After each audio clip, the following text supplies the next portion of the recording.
حضرت یوسف کو جب اس کا علم ہوا تو انہوں نے اللہ تعالیٰ سے دعا کی کہ اے اللہ، تو ہی مجھ کو بچا سکتا ہے۔ اگر میں ان عورتوں کے فریب میں آ گیا تو میں جاہلوں میں سے ہو جاؤں گا۔ اس سے یہ بہتر ہے کہ مجھے قید خانہ میں ڈال دیا جائے۔ اللہ نے حضرت یوسف کی دعا قبول کی اور وہ جیل میں ڈال دیے گئے۔ حضرت یوسف سے پہلے جیل میں 2 قیدی اور بھی تھے، ایک شاہی باورچی اور دوسرا بادشاہ کو شراب پلانے والا سقی۔ ان کے خلاف الزام تھا کہ انہوں نے بادشاہ کو زہر دینے کی کوشش کی ہے۔ حضرت یوسف علیہ السلام جیل میں قیدیوں کو اللہ تعالیٰ کی باتیں بتاتے رہیں اور خدا کا پیغام پہنچاتے رہیں۔ ایک دن یہ دونوں قیدی حضرت یوسف علیہ السلام کے پاس آئے اور انہوں نے کہا کہ ہم نے ایک عجیب خواب دیکھا ہے۔ سقی نے کہا کہ میں نے دیکھا کہ بادشاہ کو انگور کی شراب پلا رہا ہوں۔ باورچی نے کہا کہ میں نے دیکھا ہے کہ میرے سر پر روٹیاں ہیں اور پرندے ان کو نوچ نوچ کر کھا رہے ہیں۔ یہ خواب بیان کرنے کے بعد انہوں نے حضرت یوسف علیہ السلام سے اس کی تعبیر پوچھی۔ حضرت یوسف علیہ السلام نے بتایا کہ سقی تو جیل سے چھوٹ جائے گا اور پھر بادشاہ کی ملازمت میں جا کر اس کو شراب پلائے گا، اور باورچی کو سولی پر چڑھا دیا جائے گا اور اس کی لاش کو جانور کھائیں گے۔ ایسا ہی ہوا۔ اللہ تعالیٰ نے سقی کو رہا کر دیا اور باورچی کو سولی ہو گئی۔ حضرت یوسف علیہ السلام اس کے بعد بھی سالوں سال جیل میں رہے، لیکن کسی کو ان کی رہائی کا خیال نہ آیا۔ اتفاقاً ایک مصر کے بادشاہ نے خواب میں دیکھا کہ 7 دبلی پتلی گائیں 7 موٹی تاجی گایوں کو کھا رہی ہیں، اور 7 ہری اور 7 سوکھی ہوئی بالیں دیکھیں۔ بادشاہ نے اپنے درباریوں سے اس کی تعبیر پوچھی، مگر کوئی بھی صحیح جواب نہ دے سکا۔ اس موقع پر سقی کو یاد آیا کہ اس نے اپنا خواب حضرت یوسف علیہ السلام سے پوچھا تھا اور آپ کا جواب بالکل صحیح ہوا تھا۔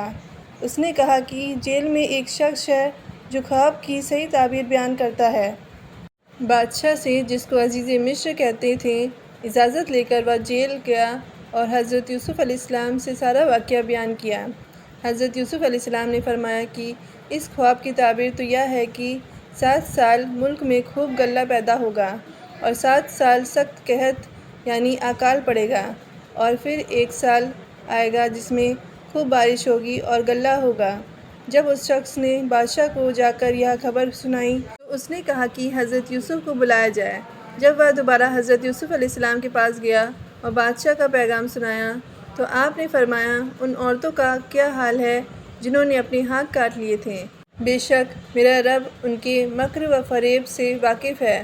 بادشاہ نے ان عورتوں کو بلا کر پوچھا تو انہوں نے کہا کہ ہم نے حضرت یوسف میں کوئی برائی نہیں دیکھی۔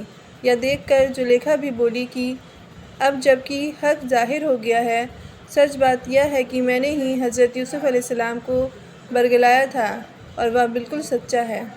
یوسف علیہ السلام جب جیل سے رہا ہو گئے تو بادشاہ نے حکم دیا کہ یوسف کو عزت کے ساتھ بلایا جائے، میں شاہی خدمت ان کے سپرد کروں گا۔ حضرت یوسف آئے اور بادشاہ سے بات چیت کی۔ حضرت یوسف نے کہا کہ مجھ کو شاہی خزانے کا وزیر مقرر کیجیے، میں اس کی بہتر حفاظت کروں گا۔ بادشاہ نے منظور کیا اور انہیں شاہی خزانے کا وزیر مقرر کر دیا۔ آخر کار وہ قحط کا زمانہ آ گیا جس کا بادشاہ نے خواب دیکھا تھا، اور اس کا اثر اس جگہ بھی پہنچا جہاں حضرت یوسف علیہ السلام کے والد اور بھائی بھی رہتے تھے۔ چنانچہ حضرت یعقوب علیہ السلام نے اپنے بیٹوں کو غلہ لانے کے لیے مصر میں حضرت یوسف علیہ السلام کے پاس بھیجا۔ جب حضرت یوسف کے بھائی آئے تو حضرت یوسف علیہ السلام نے ان کو پہچان لیا، اور بھائی حضرت یوسف علیہ السلام کو نہیں پہچان سکے۔ حضرت یوسف نے ان کو غلہ دیا اور کہا کہ اگلی دفعہ آؤ تو اپنے دوسرے بھائی کو بھی ساتھ لے کر آنا، ورنہ میں تم کو غلہ نہیں دوں گا، اور اپنے ملازموں سے کہہ دیا کہ جو قیمت انہوں نے غلہ کی دی ہے وہ بھی چپکے سے ان کے سامان میں رکھ دو تاکہ وہ پھر مصر آئیں۔ جب یہ لوگ اپنے شہر کنعان پہنچے تو اپنے باپ حضرت یعقوب علیہ السلام سے کہا کہ ابا جان، اب کہ ہمارے ساتھ بھائی کو بھیجیے، ورنہ ہم کو غلہ نہیں ملے گا اور ہم اس کی خوب حفاظت کریں گے۔ جب انہوں نے اپنا انباب کھولا اور اس میں ساری رقم دیکھ کر بہت خوش ہوئے، پھر باپ سے کہا کہ دیکھیے، شاہ مصر نے ہماری رقم بھی واپس کر دی ہے، آپ ہمارے ساتھ بھائی کو ضرور کر دیں، ہم خوب حفاظت کریں گے اور ہم کو سامان بھی زیادہ ملے گا۔ حضرت یعقوب علیہ السلام نے کہا کہ جب تک تم اللہ کا عہد مجھ کو نہ دو کہ اس کی حفاظت کرو گے اور اس کو سب کے ساتھ رکھو گے، اس وقت تک میں اس کو تمہارے ساتھ نہیں بھیجوں گا۔ آخر کار سب بھائیوں نے عہد کیا۔ حضرت یعقوب علیہ السلام نے ان کو نصیحت کی کہ تم سب ایک دروازے سے داخل مت ہونا۔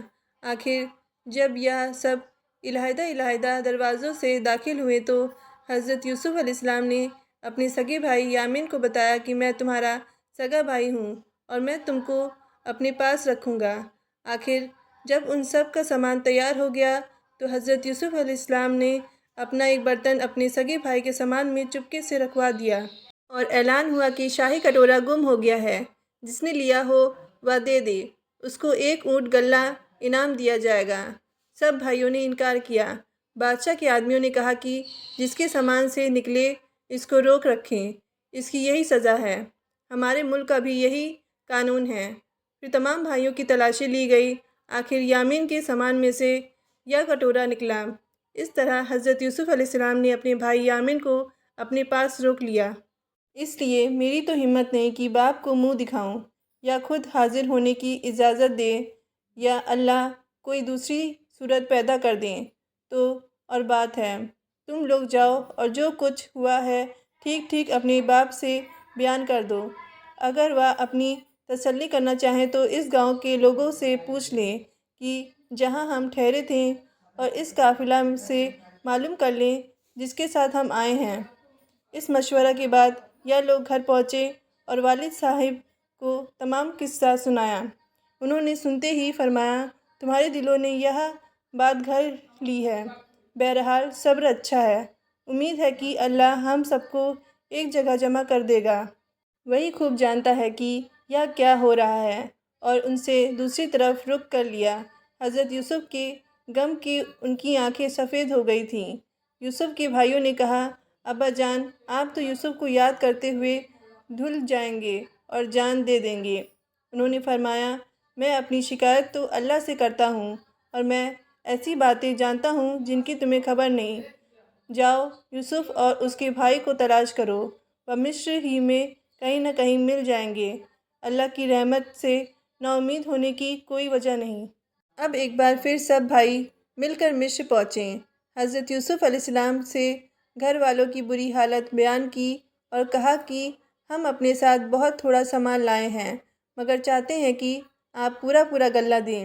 حضرت یوسف نے اپنے گھر کا یہ حال سنا تو بے تاب ہو گئے، ان سے رہا نہیں گیا اور انہوں نے اپنے بھائیوں سے کہا، تم جانتے ہو کہ تم نے یوسف اور اس کے بھائی کے ساتھ کیا کیا ہے؟ بھائیوں نے نہایت تعجب اور حیرانی کے ساتھ پوچھا کہ کہیں آپ ہی تو یوسف نہیں؟ آپ نے فرمایا، ہاں میں ہی یوسف ہوں اور یہ میرا بھائی ہے۔ اللہ نے ہم پر بڑا احسان کیا، بے شک جو شخص نیک زندگی بسر کرتا ہے اور صبر سے کام لیتا ہے اللہ اس کا بدلہ دیتا ہے۔ جب تمام بھائیوں کو یقین ہو گیا کہ جس کے دربار میں ہم اس وقت کھڑے ہیں ہمارے بھائی یوسف ہیں تو سب نے مل کر اپنے گناہوں کا اقرار کیا۔ آپ نے فرمایا، تم کوئی فکر نہ کرو، تم پر کوئی الزام نہیں، اللہ تمام گناہوں کو معاف کرے، وہی سب سے زیادہ رحم کرنے والا ہے۔ جاؤ میرا کرتا میرے باپ کے چہرے پر ڈال دو، ان کی بینائی لوٹ آئے گی اور پھر سب کو یہاں لے آؤ۔ ادھر قافلہ مصر سے روانہ ہوا اور ادھر حضرت یعقوب علیہ السلام نے اپنے گھر والوں کو یہ خوشخبری دی کہ مجھے یوسف علیہ السلام کی بو آ رہی ہے۔ انہوں نے سنا تو کہا کہ تمہارے سر پر ایک ہی خبط سوار ہے۔ آخر قافلہ آ گیا۔ حضرت یوسف علیہ السلام کا کرتا ان کے سامنے رکھ کر تمام حالتیں سنائیں تو انہوں نے گھر والوں سے کہا، دیکھو میں نے تم سے نہیں کہا تھا؟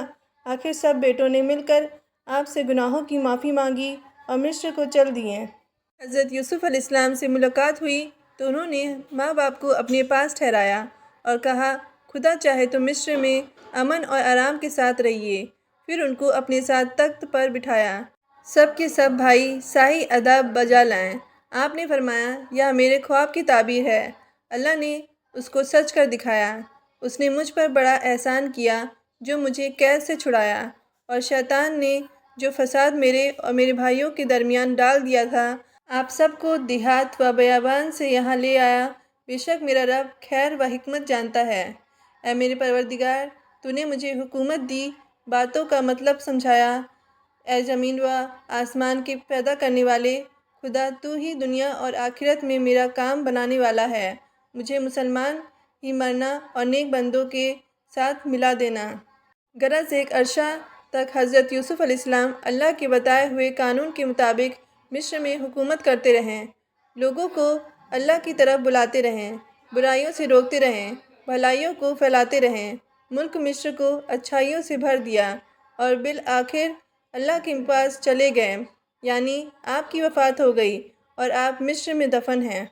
حضرت یوسف علیہ السلام کو بھائیوں کی وجہ سے کیسی کیسی تکلیفیں اٹھانی پڑیں، اندھیرے کنویں میں رہیں، غلام بنے، جیل خانہ میں رہیں، لیکن جب یہ سب اللہ کی آزمائش پوری ہو گئی اور اللہ پاک نے ان کو مصر کا بادشاہ بنا دیا، تو بھائیوں سے کوئی بدلہ نہیں لیا، بلکہ اللہ تعالیٰ سے ان کے گناہوں کی معافی کے لیے دعا کی اور خود بھی معاف کر دیا۔ بھائیوں کے ساتھ یہی کرنا چاہیے۔ قرآن شریف میں ایک دوسری جگہ ہے جس کا مطلب یہ ہے کہ اگر تمہارے ساتھ کوئی زیادتی کرے اور تم اس کے بدلے اس کے ساتھ نیکی اور بھلائی کرو تو وہ دشمن تمہارا حقیقی دوست بن جائے گا۔ اللہ ہم کو ایسی ہی توفیق دے، آمین۔